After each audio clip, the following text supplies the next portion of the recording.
I had to go to Dr. King one day after having had a meeting with the Finance Committee of the Southern Christian Leadership Conference, and I was given the task of having to tell Dr. King what I'm about to tell you.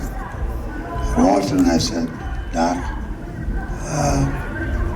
I think you're going to have to just get off your pony and start walking instead of riding, because you're moving so fast that resources are incapable of keeping up with you.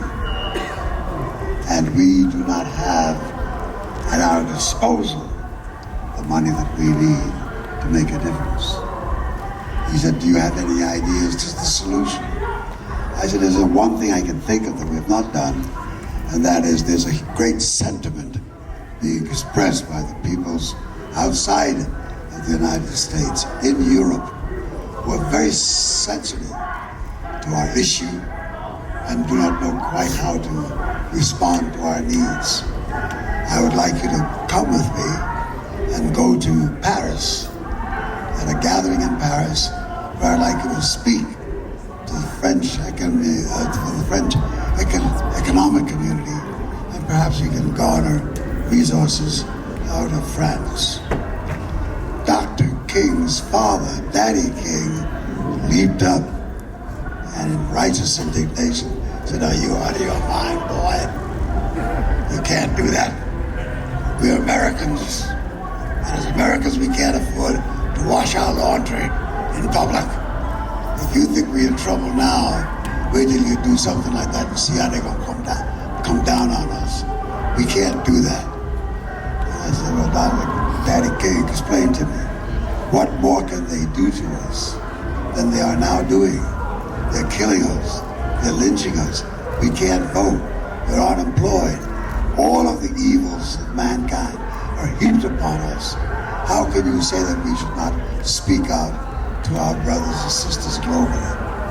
And he said, well, he said, I'm not going to be part of that. And I said, well, I'd hate to move ahead on this agenda without you, but I'll be back. We'll talk. I called, and in our discussion with him, and the callback that we had, we made a compromise that we would be sponsored in Paris by the American Church. That's the name of the main Christian church from America. It's called the American Church. The American Church seats 500 people. Daddy King says, I got the American Church to give us the platform, and if you go in through the church, we may be okay. And I said, okay.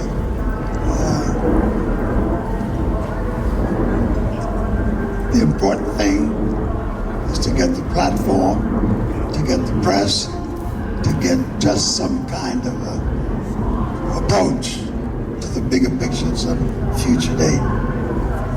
So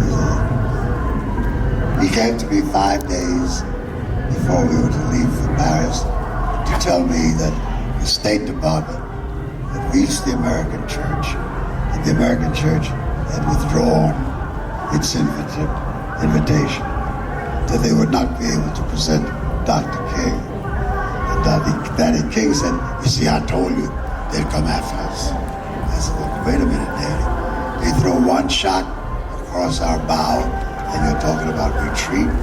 Give us a minute, let's figure out what the counter move is. So in the discussion for the counter move, what I did was I called upon the artists. I called upon the artists that I knew in Europe, the artists in America that I knew were favorable to our cause, to say, we have to have a gathering in Paris.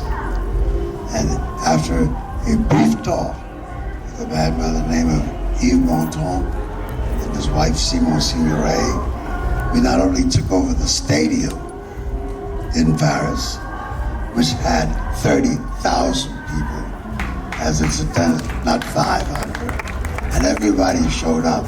We stopped the traffic all over Paris, and Dr. King got the platform.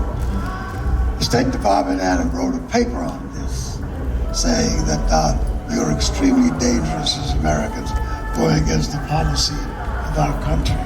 That's what they call undermining the national interest. I think that what we've done here today has set a mark, has set a platform. I would ask each and every one of you not to go home and look for some satisfying moment that mutes your sense of future. I'd like you to go back, reflect on today, and there are several institutions that are responsible for the sponsorship of this gathering, and that what was sent in and what is recommended by the petitioners will be evaluated and assessed, and we will put together the proper response. I think that the recommendation that we have a boycott is well placed.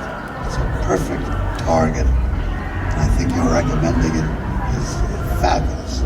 I think what we should do is put our minds to what is the product of the most impacted upon by our coming together and saying, we boycott this product.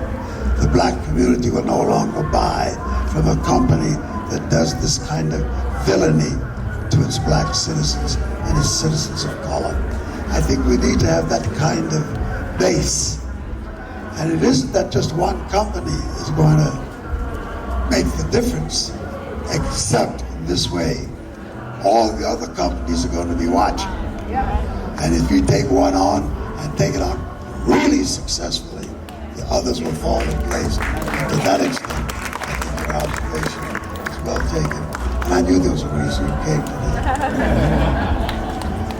But thank you all for coming.